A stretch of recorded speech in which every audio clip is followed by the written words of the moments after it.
My name is Holly Booz, and I am an integrated nutrition health coach, and I am the developer of the Door Bottle and Wellness Program. So, this wellness program is a little different than most. It's actually a patent pending process because I was at a point in my life where I was working full time. I was going to nutrition school, and I was also starting to take on clients. Once you get to a certain part of nutrition school, you get the green light and then you're able to work with clients. And so I was learning about all of these really cool mindfulness, self care, wellness techniques that unfortunately, because I was so consumed with my day, I was forgetting to implement them. And I had learned about all of the amazing benefits of how they do boost your productivity. They help with your general health and immunity.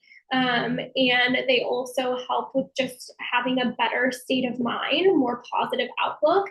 And because again, I was running around with so many responsibilities, I was having a really hard time to remember things like where my head was sitting on my shoulders, if I had forward head posture, because most of us, we have tech neck where we're looking down all the time. And even if we're not looking down all the time, our neck slowly starts to lose that curvature because we're on our computers looking down, we're doing our dishes looking down, we're dealing with kids looking down.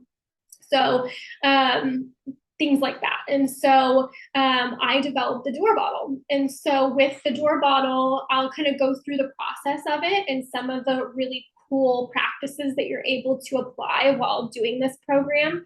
But what you first do is you fill the bottle up with water up to the top of that wave right there. And then you drink all the way to the first line. And so the first line, instead of it indicating how much water is in the bottle, like both bottles, it indicates how much water you drank. So for this particular one, it's 8 ounces. If you have bottle B, which is for people who weigh above 170 pounds plus, it's going to say 12 ounces because every self-care technique is every 12 ounces, whereas bottle A is every 8 ounces. You refill this twice in your day. Well, you fill it up twice. And then for bottle B, you fill it up 3+ times, depending on your weight. So how it all works is that you get to this line, which this one says intentions, and then I'll show you that there is a QR code on the back of the bottle, and you'll take your cell phone, pull up the camera, and then I always suggest to people to do ×2, so it's magnified, because then it's able to capture this a little bit easier.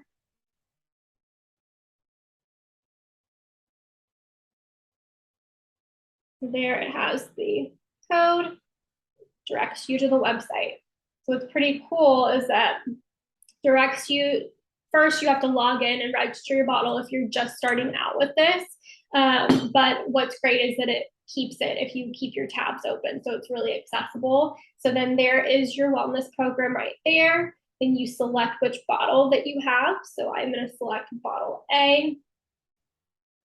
And then there is the program broken down by the ounces. So for this one in particular, we've got the 8-ounce intention. So you tap that.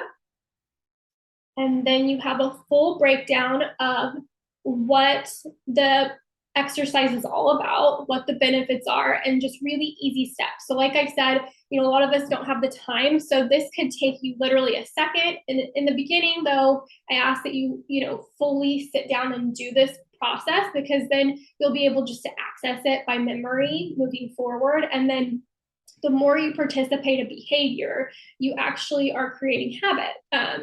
Repetition creates habit. It's neuroscience where you're able to change the molecular structure of your brain by repetitive behavior. So that's the whole intention behind this bottle, is that the consistency of you doing it is going to make this stuff become habit, so that you don't have to sit and think, oh my gosh, I forgot to think of what I'm grateful for today, because you're more prone to just doing it naturally because it's stored in your subconscious. So I'm just going to give you kind of a freebie so that you get to hear a little bit about what intentions is about. So this is really more about like what your ideals are, who you are, and really gaining a really clear picture of that optimized version of yourself. And this isn't about changing yourself. It's really about honing in on our authentic selves, and not only who that person is in general, but what are those behaviors that those people participate in? Like, what do they do when they wake up? What's their morning routine look like? Do they make their bed? Is their apartment or their home clean when they get up? Do they have a beautiful garden that they go and they water the plants in the morning, or whatever speaks to you, whatever lights you up, or something that you've in a maybe distantly thought about, how cool it would be to grow your own vegetables or whatever it might be. That's when you're able to write it all down initially, so that when you get to this point in your morning, you're able to really reflect on that person, and making sure that what you have set out for your day and what your reality is reflective of those values that you must really hold near and dear. If there's something that you really, they resonate with you, because again, it's not about changing yourself, it's identifying things about us that we haven't really honored, we haven't given ourselves the opportunity to see through and fulfill. So this is that way of, bringing forth those things that you do value, and then giving yourself the little challenges each day to be like, well, what can I do? Maybe it is the vegetable garden, or maybe you want to be a person who wakes up and works out first thing, and it's just really hard for you to do. What is it that you can do to support that person? Is it finding a gym close by? Is it, buying a pair of rollerblades that you've been thinking about because that was something you enjoyed doing as a kid? So it's just really, again, finding ways to support yourself. But most of the time, it starts with identifying those things that we don't realize, or maybe, something has always kind of looked fun to us. Me personally, one thing is skateboarding. I live by the beach. I see people on the strand skateboarding all the time. It seems very intimidating to me, but it also looks really fun. So that's something that, like, what's the next thing that I need to do? I'm not going to buy it because I know me, and I know that, I might try it and not love it, because that happens with us. So maybe borrow it, find somebody and see, down the street, I know a few boys who have a skateboard, asking them. So it's making those little action steps to get you a little bit further to testing out those little things. So it gives you the breakdown and kind of jogs your brain of things that you could include, or some things that might resonate with you. And then you have your prep work that you would have to do, and then you have your instructions. So once you have the prep list completed, each day mentally reference this person, channel their values, habits, mannerisms, and focus on one action step that you will take today, and recite one mantra. So that's a part of this as well, is creating mantras and affirmations that are aligned with this person, this optimized, authentic version of you that you're going to define. So then moving forward through the bottle, you've got gratitude, which is a really big one. That's huge for your health. Something that I started studying when I got into gratitude. We all know that it's good because it's like feels good, but it's a ripple effect. Texting your mom or somebody in your family to tell them that you appreciate them for their support that they give you. Not only does that usually result in more support, more of that stuff that feels good to you, that you are grateful for, it makes them feel really good. So you just made somebody else's day, and that does stuff in our body. When we bless people, we create blessings in our body, and our body responds to those types of things from a molecular structure. Our body changes, our immunity, all of those things are driven by types of information, oppressive thoughts, it results in us secreting different hormones, that type of the stuff that's reinforced around us, that's not just emotional or mental, it becomes physical. So moving through it, we have realign, which is about forward head posture as discussed. So you have these really great neck retraction exercises that you'll do. Expand is another one where it's about posture poses and kind of telling the universe that you've shown up and that you belong to be here, and that you have expansive energy where you can stretch out. I just increased the light of my computer somehow by stretching my arms out. I'm radiating already. But standing up and kind of it's a opportunity for declaration. It's good for posture because it's more attractive, to be completely honest, when you've arrived into a room, and it changes people's perception of you when you do have good posture, but also mentally, where you are proud and you are a strong person and you stand firm in your beliefs and all the other things that can come with it that are like symbolism of standing up straight, proud, and taking up space in a room is really important. And then the next one is breathe, which obviously we all know that belly breaths, diaphragmatic breathing is huge. Why many of us don't do well in tests because we quit breathing. So you're not thinking optimally because you're not getting enough oxygen to your brain, because the more stressed you get, the less you're utilizing your diaphragm and you're breathing from your belly, you're breathing up in your chest. So sometimes people will be in a perpetual state of stress, even if they're not stressed, because if they become shallow chest breathers versus belly breathers, their body thinks that it is in fight or flight mode and it's in survival mode. So that's really important. Just makes you feel good too. Check-in is a big one, because I think as adults, everybody, even children, they need to be checked in on, because when you sit and you go through your entire day, and by the time you get to this part of your bottle, you will, gotten through your morning, and you could be, just pedaling really fast, and you need to stop and be like, okay, check in with yourself. How am I feeling? Am I hungry? Do I need a hug? How's my day going? Are my actions aligned with, what my intentions were about this morning? I'm about to go, I'm thinking about lunch or thinking about an afternoon snack. And, I really foresee myself being this person who values a healthy body. So maybe going to the vending machine or running to get fast food is not going to be in alignment with my intentions. And then you come down to kindness, and kindness is a lot about self-talk. We don't realize how much of an impact, when you're thinking throughout the day, the things that we tell ourselves. Also, we get a lot of labels placed on us from childhood, whether that's from teachers or parents, and it could be, not negatively intended to oppress you, but sometimes they do. Even little things like everybody joking in your family, oh, well, she's not a morning person. Well, chances are you're just gonna, ride with that. Like, I'm not a morning person. I can't, waking up early is really hard for me. It's always going to be, if that's the dialogue that you have in your head. So kindness is an opportunity to kind of rewrite those wrongs.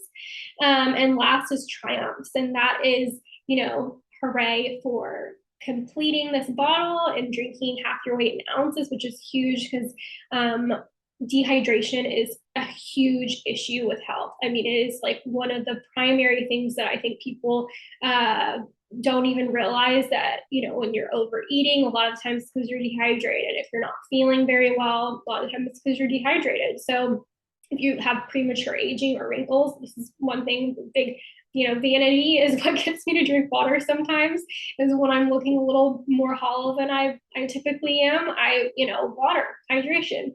So, and it's huge because it flushes our toxins and it keeps our digestion moving. And then the other times would be, what else did you accomplish today? Because I think so many of us end our day and we're like, oh, I forgot to do this, this, and this, or this is what I have to do tomorrow. But instead, you really need to take the time. You deserve to take the time to look through your day and think, oh my gosh, you know what?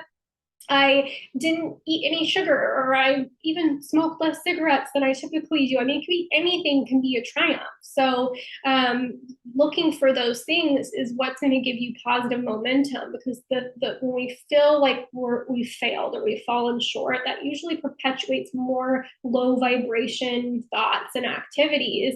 Kind of like the saying where you throw the baby out with the bathwater if you messed up on your diet a little bit, but then you feel like, well, what's the point? I'm just going to go ahead and eat garbage for dinner too. But if you're to sit and think, well, actually, yesterday I had 2 donuts and today I just had 1. Bingo. That's great. That's a lot less harm on your body. And that's an accomplishment right there, especially if that was a goal within your intentions to be somebody who didn't eat 2 donuts a day. So that's what this Dora bottle is all about. It's just taking these baby steps to implement and infuse our days with a little bit of TLC that is so deserved. And, in a bigger picture with Door, if society is tough these days, because this is like, we like put praise on stress and the grind, and oh, I only got 6 hours, I only function on 6 hours of sleep or 5 hours of sleep, but I'm fine, and I'm training for a 10K, and like people just like, ooh, they love the overwork. It's very interesting, especially in the United States. And I think that we're also really getting to a place in society where there's a disconnect. And I think it's because a lot of the time when we're running around like crazy, we're not paying attention to making eye contact with people, and we're not connecting as much. And I think that if we were to focus on these things and optimizing ourselves and getting us back to our authentic, soul-centered nature, we're going to develop better relationships. We're going to do things that will give and cascade into a positive ripple effect for those around us, because when we're all optimally functioning, we are, in a better, more lighthearted state. We're more patient with people. You are able to have better connections. And I keep saying that because I think that sometimes, you automatically assume that that's like with your family or your friends, even somebody at the checkout counter. I mean, if they're having a bad day or vice versa, I mean, there have been times where I've been kind of in my head really busy, and somebody has even just like something little like complimenting me. It's like, oh, thank you. And then it's like you leave the grocery store feeling a little bit more upbeat than you did. And maybe when you're in the car, you're gonna let somebody in front of you and like help them get on their path a little bit faster. And it really does generate a vibration on this planet that we so significantly need right now. We need to consider and help and be there, because the more present and patient we are with ourselves, we're going to be that way with other people. And it's going to alleviate, I think, a lot of tension that we're feeling right now. So if you're interested in the Door bottle, I'm going to include the information for you. And I hope you give it a shot, because I think that the more people who make and dedicate time to themselves, the better off we're going to be in the end. So thank you for taking the time.